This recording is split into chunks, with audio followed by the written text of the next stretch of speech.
Facebook. Yeah. What's up, YouTube? How's it going, everybody? We're getting ready. That's right. For another episode right there. Geared up.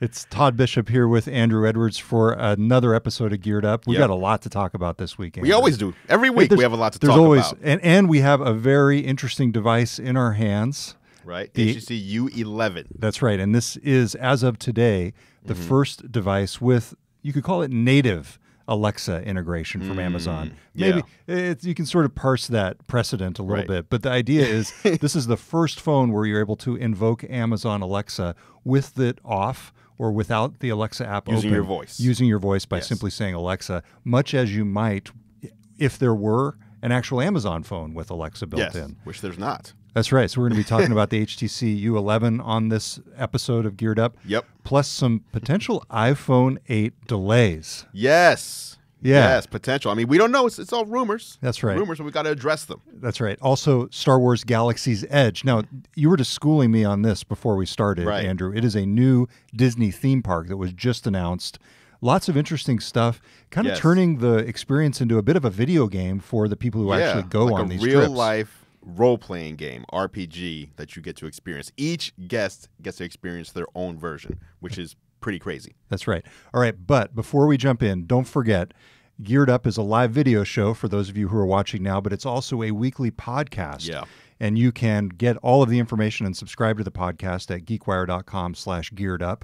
We are on iTunes, SoundCloud, Stitcher. We're even on Google Play Music. We're everywhere, all over the place. That's right. The best places to sign up for the live stream, which you're watching right now, are youtube.com/gearlive and GeekWire's Facebook page at facebook.com/geekwire. So lots of places to keep up with us. Right. And if you're watching right now, feel free to drop comments down below. We'll try to address those. That's right. As we go along. I've actually got the live stream up right now, Andrew, so I can tune in to the different comments. Okay. Want to do a roll call for people out there on YouTube? Who's out there? Say hello. Who's say hello if right you're now? out there.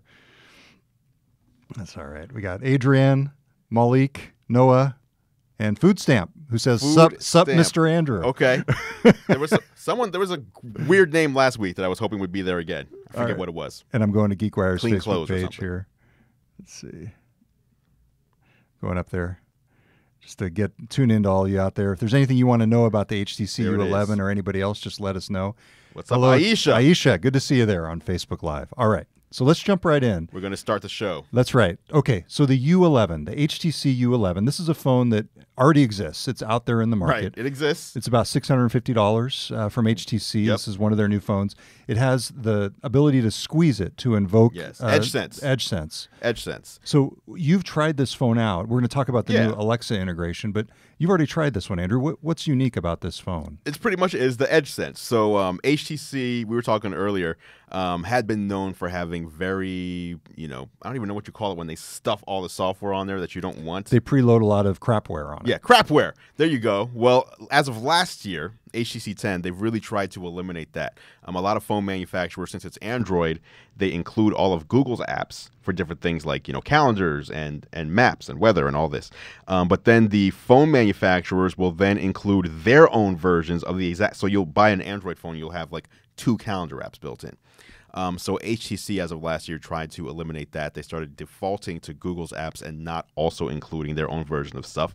So you get a nicer, not bogged down version of Android with HTC devices. This is their current flagship, the U11. The other main feature is the EdgeSense.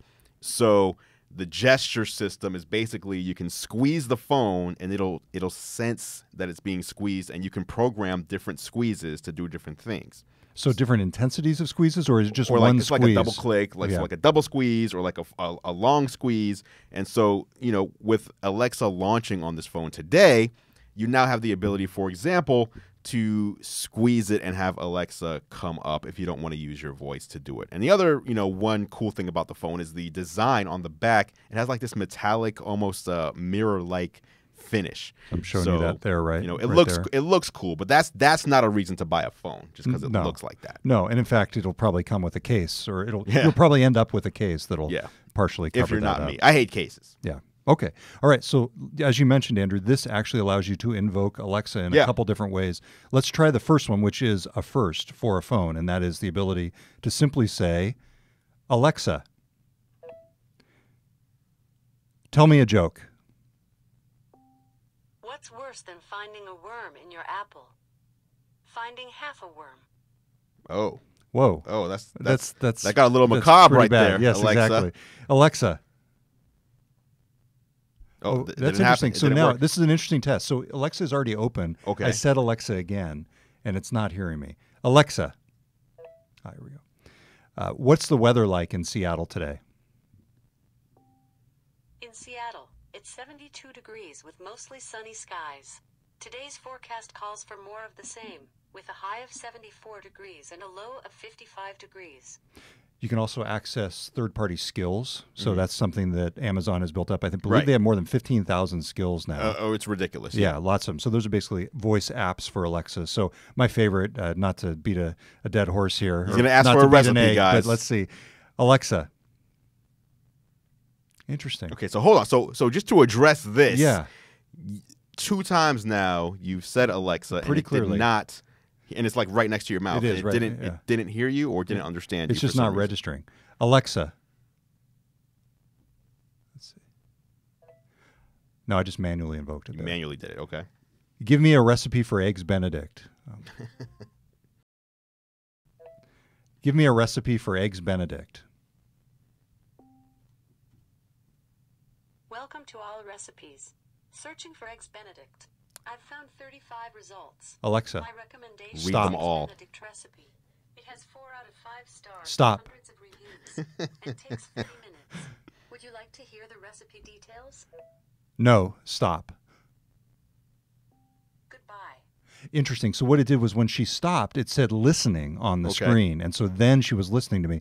This is not the smoothest integration of Alexa I've seen so far. It is a milestone in some ways, but based on what we've experienced so far, it sounds like the microphones aren't picking up everything we're saying. Or I don't know if it's a microphone or it's just not listening at that time. That's quite Like possible. it's just not listening. So when you have the Alexa, the Echo, it's always listening.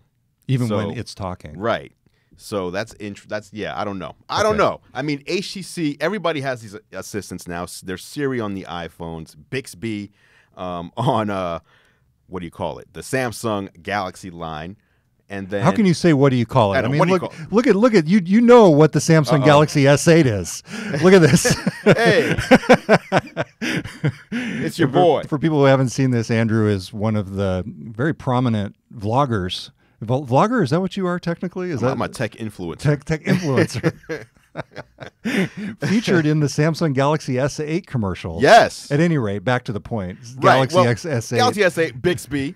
You have the other thing is Google has a Google Assistant built in, Right. And all of these brands could just use the Google Assistant.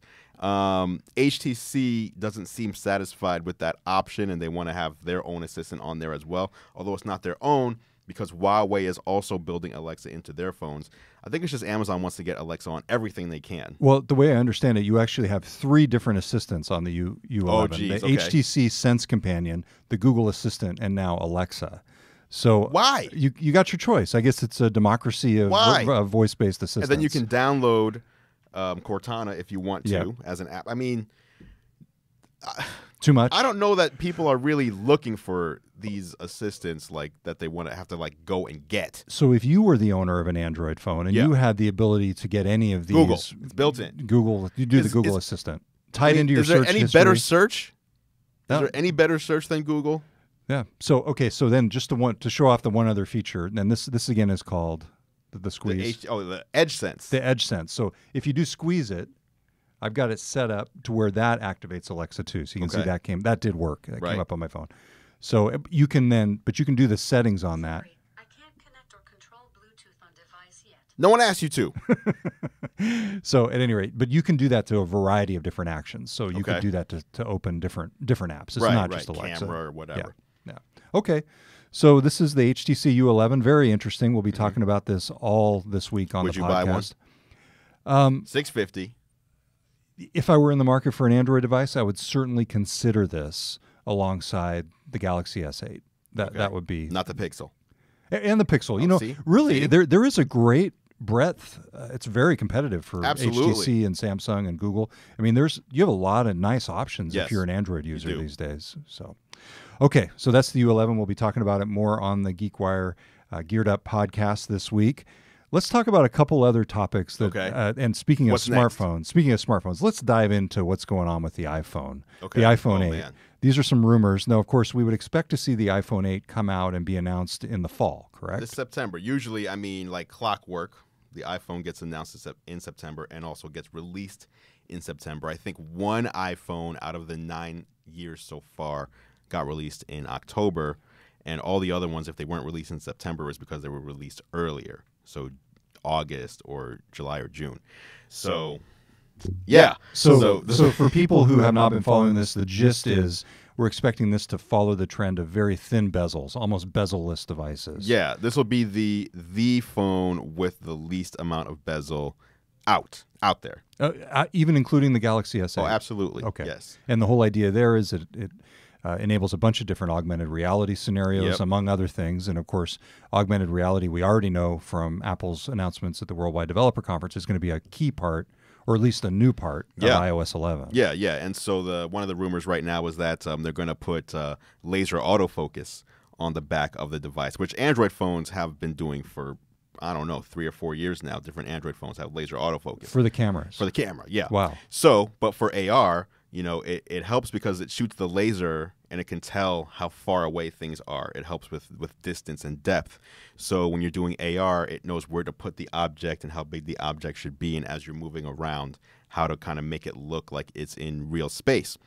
But the problem that people have been reporting, some analysts are saying that there have been yield issues, and that actually Apple hasn't even started mass production, not only on the, I don't know if it's going to be called the iPhone 8 or the iPhone Pro or whatever you're going to call it, the top high-end version, but even the 7S and the 7S Plus may also see some sort of, I don't want to call it a delay, because delay implies it's been announced on this date and now we're moving it to another date, but at least an internal delay where they hoped it would launch typically in September, and now they're saying it might be pushed out to November or even December, which is crazy because usually in the consumer electronics world, things don't launch after Black Friday. Once Black Friday hits, like, that's it. There's no new products that come out because it just makes no sense. Day after Thanksgiving, end of November. That typically is D-Day in the tech world. That's the cutoff because everybody starts shopping. Yep. So if you release something, mid-December, like, chances are people have already done their shopping, so you've missed the boat in a way.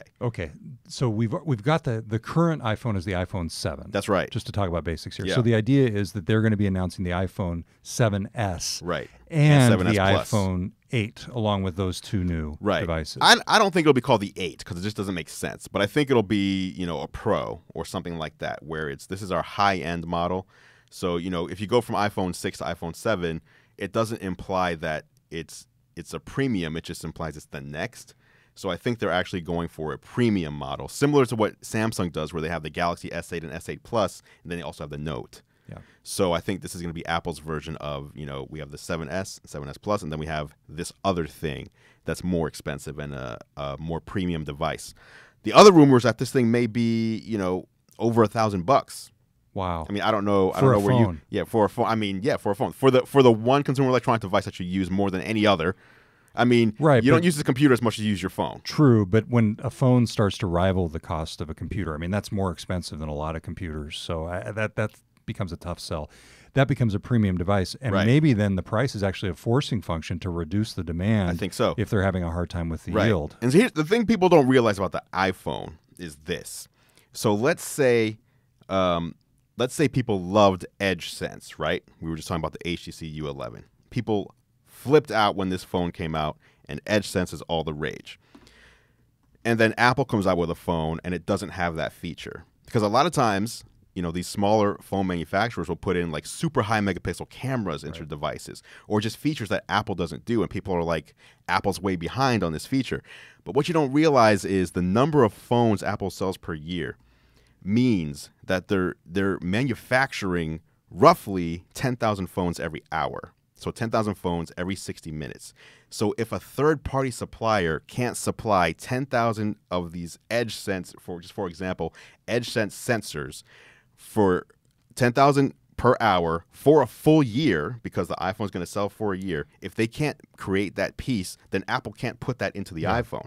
But Apple could put it into an iPhone that they expect to sell less of And because of the higher price. Because of the higher price. So, like that bezel-less display, that's probably really hard to make, and that's probably part of the yield problems if that's a true rumor. But if they're selling the phone for, let's just say, $1,200, much more people are going to, I'm just going to get the 7S. I can't afford that. I'm going to get the 7S or 7S Plus. Yeah. And then they don't need 10,000 pieces of the OLED display. They may only need, let's just say, 500 per hour. And that's much more manageable. It'd be interesting to see what that kind of price point would do to installment plans. I mean, we're not talking about subsidies anymore with the big carriers, but you're paying the phone off over a specific period of time. Would they increase your monthly payments, or would they extend the amount of time that you have to pay it off? I think they're increasing it because people want the new thing. That's ultimately when something new comes out. People want that. Yeah. So I don't think people are going to say, fantastic, let me go from a 2-year to a 3-year contract and hang on to this phone for 3 years just so my price stays the same. Right. I think that because once the year comes up, they're going to be trying to figure out a way to get out of that because they want the new thing. Yeah. So I don't know. Okay, a couple questions on the live stream from YouTube. Food Stamp asks, will the iPhone 8 finally be able to play 2K video? Does he mean 2K 4K? video? No, I think he means 2K. So like I don't know if maybe you mean 1440p QHD. So Apple right now, the highest resolution they have is the iPhone 7 Plus, which is here. This is a 1080p display. Yep. And Samsung devices like this one, I assume the U11 is a QHD display, so it's 1440p, so a higher resolution display.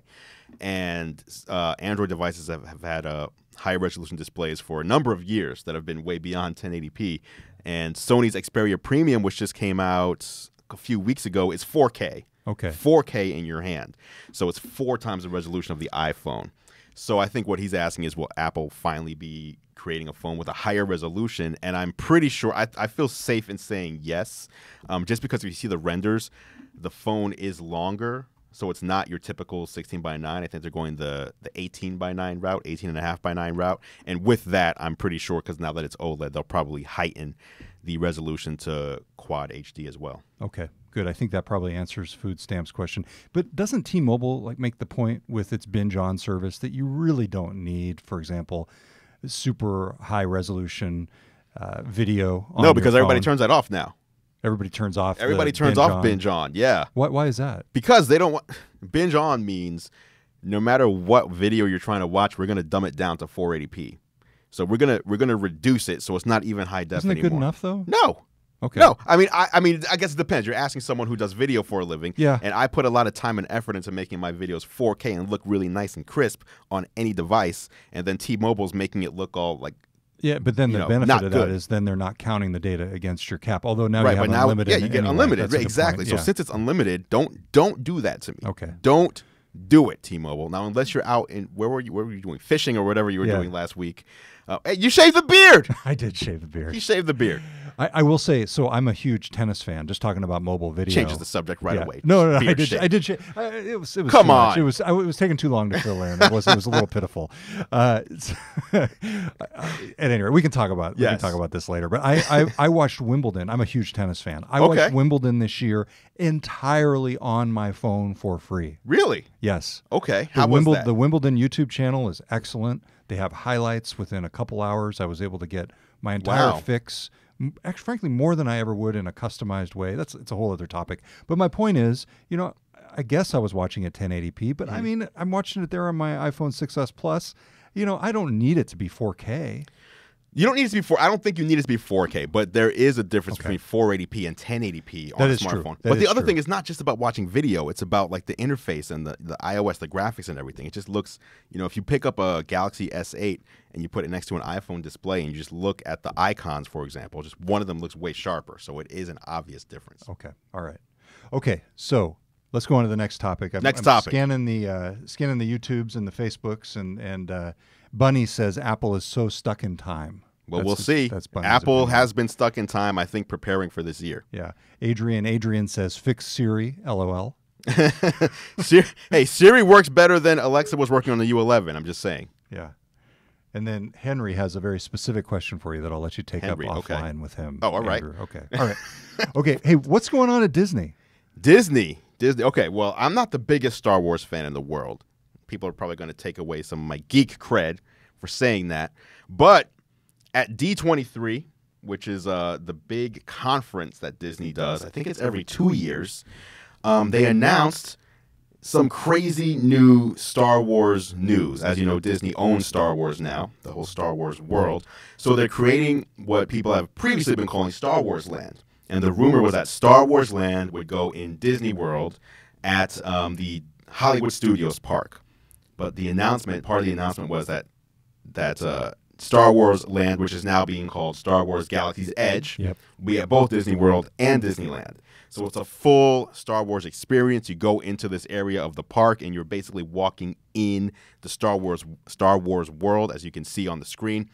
It looks really cool. If you're a Star Wars fan, this is going to be amazing. You're going to see characters that you've never seen before. You're going to see characters that you've seen in the movies. And they're even incorporating characters that are from the Star Wars fiction, like the books and the cartoons, that not a lot of people know about unless you're like really deep into the Star Wars lore. So that's number one, is this new land with new rides and new experiences and everything like that. How do you feel about that so far? Sounds cool. I mean, you want to go to that? Yeah, absolutely. Are you going? Well, yes, in fact, because I've been told that we are going to Disneyland next year. Oh, well, it won't be available next year. Okay. I think it's 2019. It's 2019. It's 2019. All right. So you have to respond back with, hey, we got to go in 2019 because we got to do this. Yeah, so this is basically my excuse to procrastinate on the family vacation, right. which sounds great as well. Yes. All right, so that's number one. I'm in.